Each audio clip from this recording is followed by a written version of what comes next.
mateys! We are Spunky Studios, and we present to you Vertical Slice for Starboard. Woo! Yeah!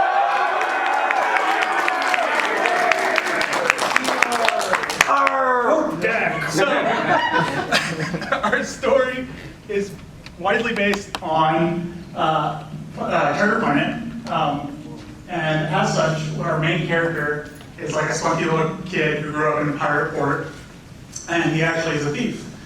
And so he overhears in the tavern one day that he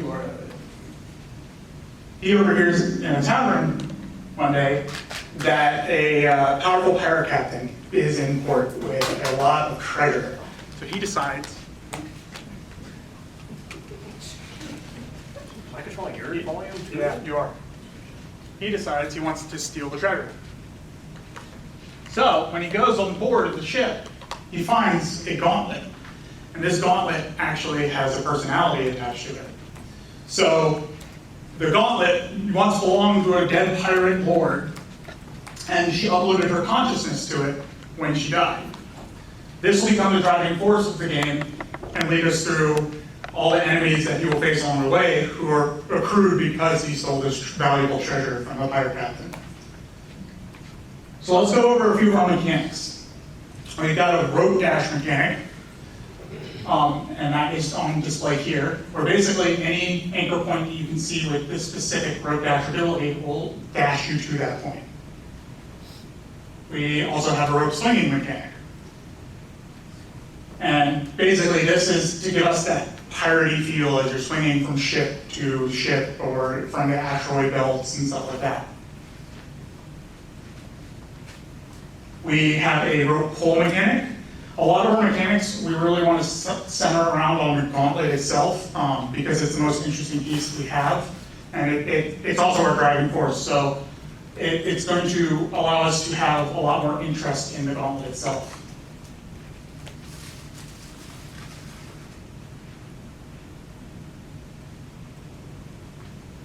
And finally, for the rest of our mechanics, we have a lot of movement and some combat mechanics. All of these movement mechanics are like wall running, we have sliding, and then we also have climbing and vaulting over things. And then moving on to our combat mechanic, we have swinging, normal combat swinging, very exciting, block. And finally, we have an actual parry system in place with like a parry slash that you can do.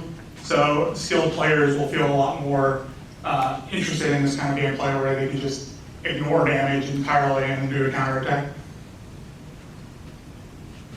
So moving on, we have our project planning stuff. So what have we done over the past few months? Well, we've done a lot of modeling, that's for sure. And from that data, we can pull a lot of our hours and stuff that we can use to scope out the rest of the project. So we have our weapon and prop modeling specifically. The concepts take about 2 hours to do. The proxy models take about 7.5. Clean pass, 12.5 hours. High poly sculpt, 14.5. The retopology takes about 6 hours to do on a weapon or a prop. The UV takes 3 hours. The bait 2 hours. And texturing takes about 5 hours. All of this totaling to about 53 hours of work for one weapon or prop. Next, we have our character models. Concept is about 10 hours on characters. Proxy, 11. Clean pass is about 6 hours for one. High poly sculpt takes about 14.5 hours. Retopology takes about another 14 hours. UVing, about 3 hours to do. Baking, 4. And texturing can take up to 11 hours. This all totals to about 64 hours total. Next, we have our mocap stuff. So we've done a lot of work on mocap, especially this past month. And we have found a lot of problems. And now, moving forward, we know what not to do.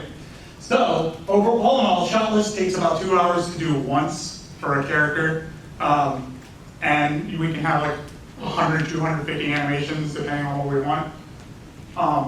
Mocap shoots take about 4 hours on average. And from there, we get about 40 maybe 50 animations that we can actually clean up and put in game. Cleaning up for the past 2 months is taking 5 hours. This is where our biggest inefficiency was, and thanks to a lot of hard work from our animator, Tori, we actually got that efficiency down to about an hour and a half. Looping takes about half an hour, and in-engine testing takes about 1 more hour. So all in all, for one animation without the actual mocap shoot, because those are literally 6 minutes for one animation and mocap shoot, and the shot list is like not even a minute for one animation. The total in-engine time, or time to get an animation asset from mocap into engine is about 3 hours. Next, we're going to talk about level design. So this is all from the perspective of our vertical slice, which gives us about 3 minutes of big, fun gameplay. Our LDD takes about 3 hours to do. Our white box level takes about 8. The white box testing itself takes about 5 hours per developer. This can vary depending on how many bugs we find and things like that. The set dressing takes about 10 hours. Set dress testing takes about another 5 hours. Once again, this varies. Our color pass takes about 5 hours as well, and lighting takes about 8 hours in total. So all of that is totals around to 44 minutes, or 44 hours for 30 minutes of gameplay. So what can we learn from all of this? Well, crunching numbers, we can get 10 weapons and props, 6 characters, 90 animations, and 55 minutes of gameplay total. And here's our project planning. So this, obviously, our second milestone is our vertical slice. Coming up on our next milestone at the end of the month is going to be our milestone 3, the combat update. And then moving forward for every milestone, we have level 1 story, level 1 and story, and then level 2 with audio and cinematics, level 3 and the boss, and then that will be the start of our post-production. And let's move to gameplay.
Finally, after all these years, I've commandeered a vessel.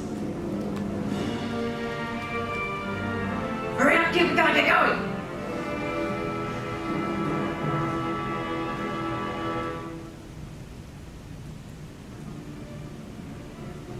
Hurry up, kid, we gotta get going. We'll be after the pirates will treasure. Oh, wait.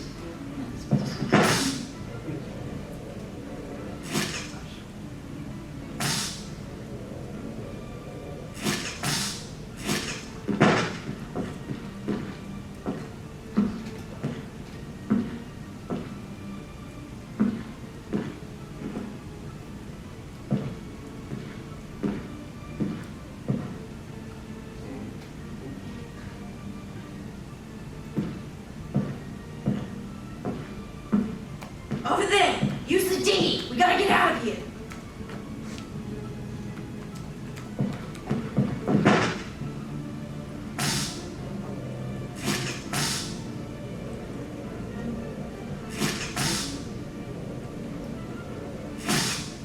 Oh, look at that! You're good at parkour. How lovely.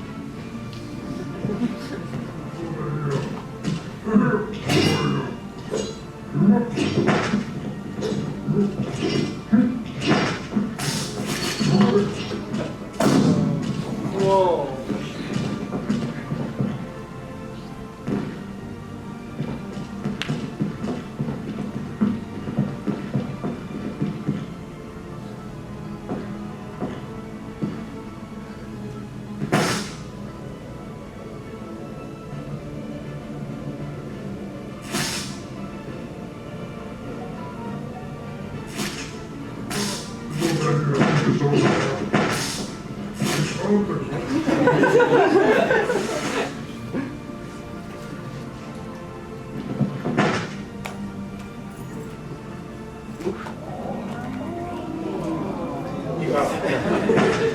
Avast.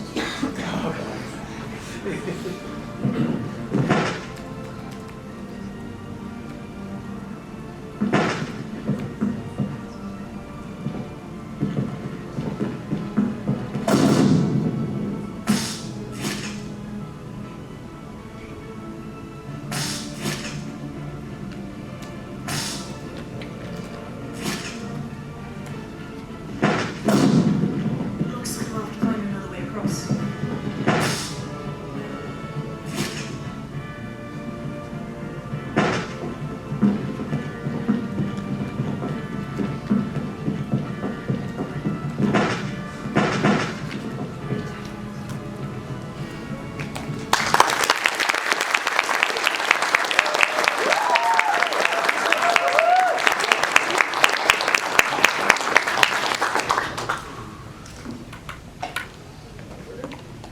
All right, that's it.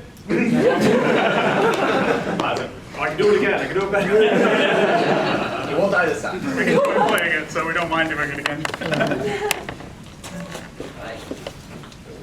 Q&A then, right? Yep.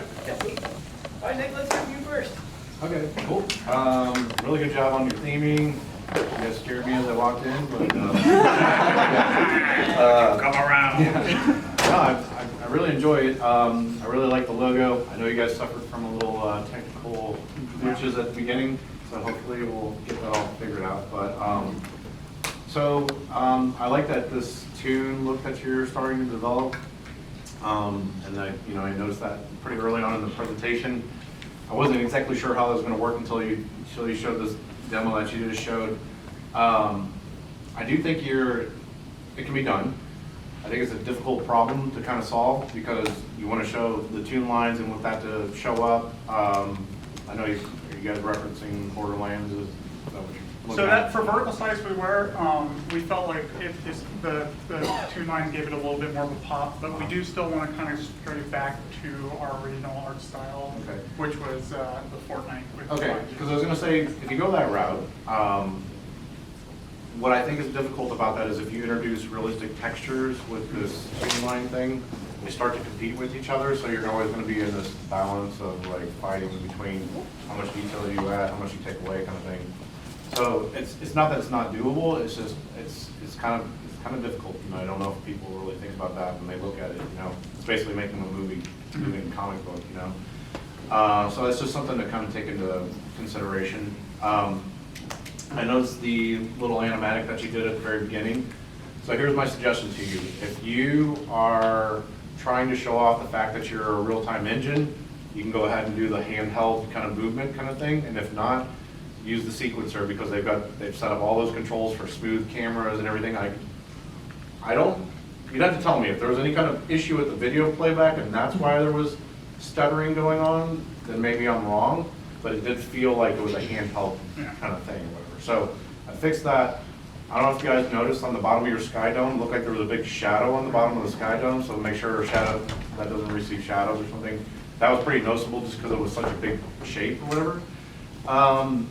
Your main character, I think we've talked to you about this, on your concept, his arm's not really cut off, is it?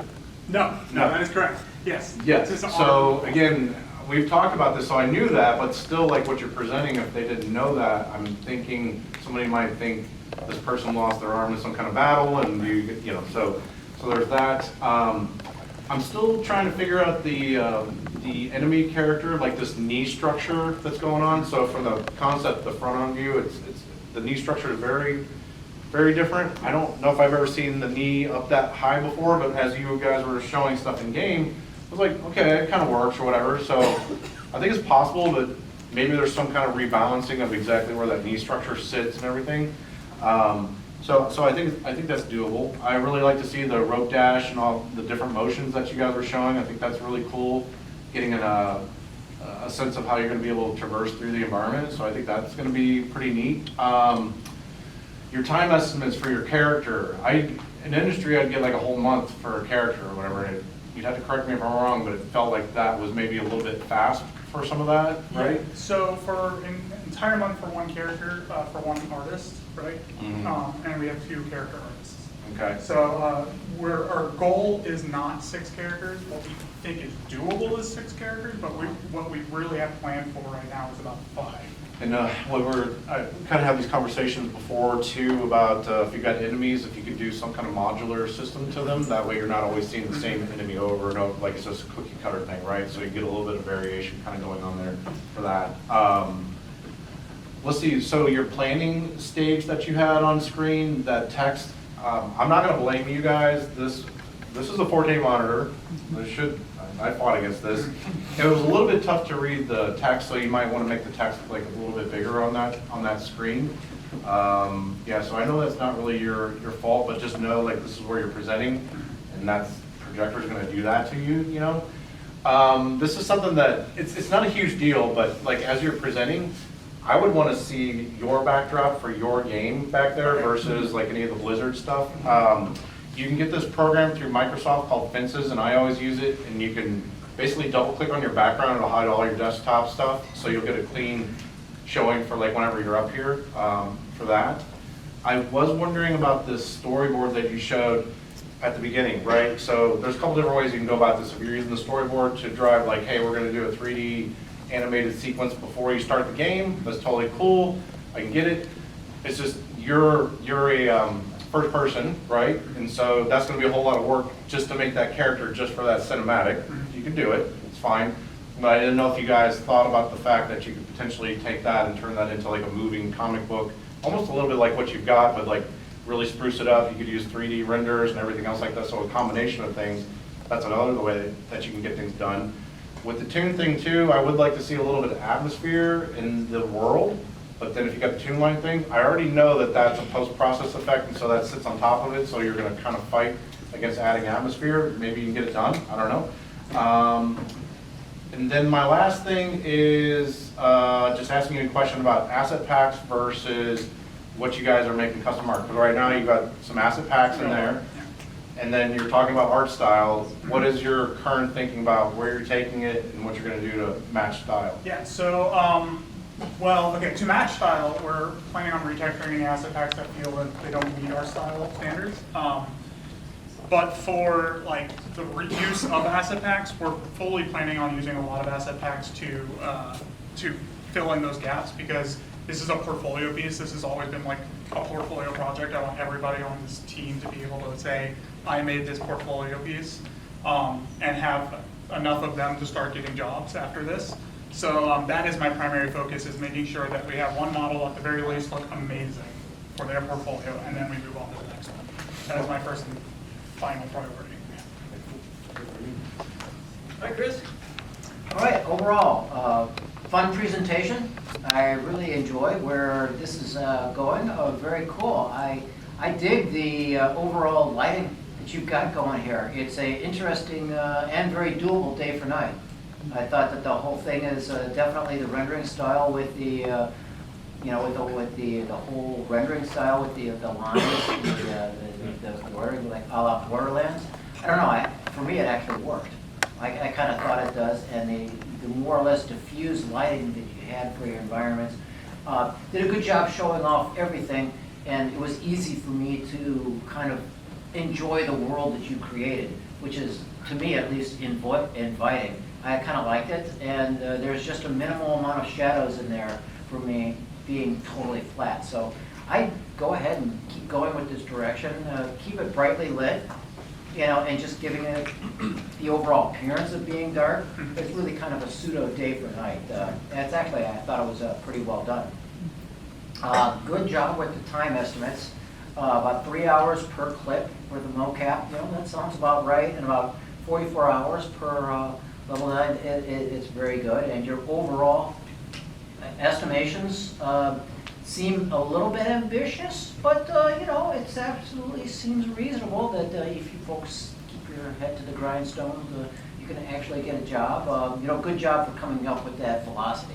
Understanding your velocity at an early stage is really helpful on projecting on where you're going to be going. The one thing that did alarm me though was the cinematic. I did not see the cinematic as part of your time estimations for your overall initial expectations, and that's going to be, it's going to sink in a lot more time than you think it will. It's because it's basically just a production piece, and it's going to be a lot of attention is going to be spent to it, and so my suggestion would be to break it down real quick, understand how you're going to be able to digest it, or figure out if you want to get rid of it now would be a great time. I think it would be very interesting. Could provide a little bit of an interesting character for you there. I couldn't understand why you would bother modeling the main character because it was first person, but seeing the cinematic kind of explained that to me. But overall, I kind of like where this is going, and it's definitely looks to be a lot of fun. Like I said, I'm impressed by your time estimates, and so good luck in trying to get it all accomplished. Yeah, thank you. We have lots of time. Okay, cool. I adore the spirit of the room and dressing up and getting in character. I love it, and it feels to me like you all like each other and you're enjoying yourselves.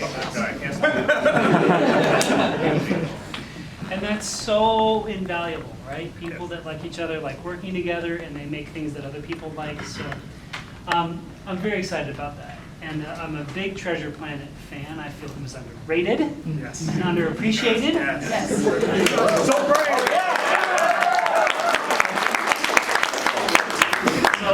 So I'm very much pulling for you all. I got some notes too, though. Okay, so I like that you led with that fly-through early on, giving us a good sense of the game, and there was an impactful feel to it. It felt like there was plenty there to look at, that you all had been working hard on trying to create a lot of content. You were alluding before about asset packs. What percent-ish would you say the level is asset packed? Everything that's in environment right now is asset packed. The big things that we did were the swords for the main character and the sword for the grunt. The grunt itself, by the way, the grunts are called threshers, so when I refer to them that way. The grunt and then the main character himself. Those are our 4 big pieces right now. We are working on other pieces as well. Like half of those got done well before vertical slice, so we moved on to the next pieces. So I want to point some things out. I asked the question about asset packs. You affirmed that 100% of the environment itself was asset packed. My note was that it felt asset packing, and that's understood because it is. That's an accurate read. And obviously, however much we use asset packs, we never want them to feel like they're there. It should always be as invisible and subtle as possible. So that's one big thing to keep in mind. You don't want people's first impression of your world to feel like it was, it wasn't invested in by the artist. Yes? Can you define asset packing? Any environment that has at least, say, 70-ish% of the world is asset pack, and it looks Well, like I mean, how can you tell by looking at it and saying, well, that's built by us and that's asset packing? We're trying to sort of triangulate. If they're going to fix it, they have to be able to do more than just say, I know it's an asset pack and I don't like it. Oh, well, that's a fair question. So I would say everyone's barometer is different on that, and I don't expect everyone's barometer to see it as well. And I feel like I may be a little bit more attuned to it because I'm so used to reviewing work like this and even knowing what is is not an asset pack and so forth. So as far as like coping with that, a lot of people like to take the approach of choosing specific big landmarks and making sure that those showy pieces are very custom creations and very, very unique in their look and silhouette, so that that which draws my eye most and that which I'm fixated on in the environment is definitely not an asset pack. And if that's my anchor, pun not intended, then decorating that with a couple of crates that I got, from Turbo Squid, nobody cares, right? So I think it's valuable to try to choose some of the showpieces that are there. You can also break up asset packs with a few custom pieces that are more unique and individual and less repetitive. Sometimes we can see asset pack presence in rock work where it feels like an edifice was a collection of sub-rocks rather than its own unique creation. So in that sense, you can basically, quote unquote, shave it down and creating a couple of custom transitions between different rock assets to hide their presence and so forth. Does that start to make sense? Yeah, and I think that kind of explains what I was asking for. And maybe if I reword that, if you're using an asset pack, then by definition, it's all going to be sort of generic objects. So there's nothing really iconic about it, and so everything looks like, by definition, a generic object, and that gives the whole thing a sort of an overall generic feel. Yeah, and remember, I'm not the artist in the room. We have those, so please consult them on that. I was just thinking so you can make, just like characters, you're gonna make some custom special piece that exists in the environment, and it's a hero piece for the environment, but it matches the look of the asset tag, right?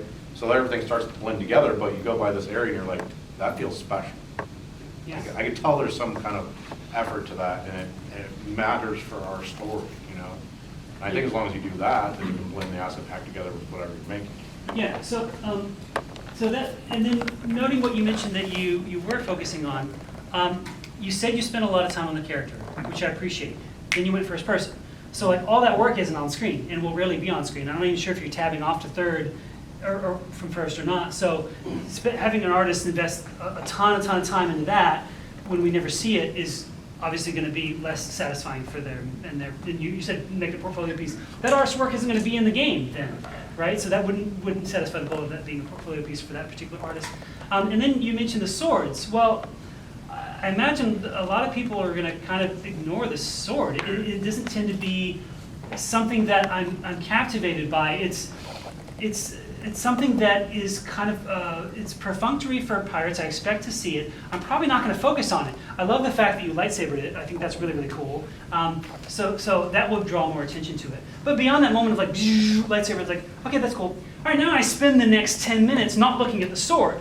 So if we're talking about stuff I'm actually going to look at and see, it feels like you've inverted where you'd put your artist's time when it comes to things that are not seen in first person, or things that would be seen for 5 seconds and then never again. So just really consider what's going to be on screen for a long period of time, really, really big, right? Anything that should be at LD0, that's the stuff that you want your artist on, because that's on the screen for a long time and at high resolution. Okay, so from mechanics, there are a lot of grappling hooks. There are a lot of games with grappling hooks. There are a lot of capstone with grappling hooks, right? There's something in our water, too, that love grappling hooks. And don't get me wrong, I love a grappling hook, and no doubt. But it's become a cliche portfolio piece for everybody because of their ubiquity. And so I don't think you're going to get a lot of mileage out of that footage. Hey, we got a grappling hook. It's like every recruiter's snooze button, So recognize that it's not the grappling hook itself. You're going to want to be able to leverage that in fun and exciting ways. And that's what you should lead with. Because you mentioned your verbs.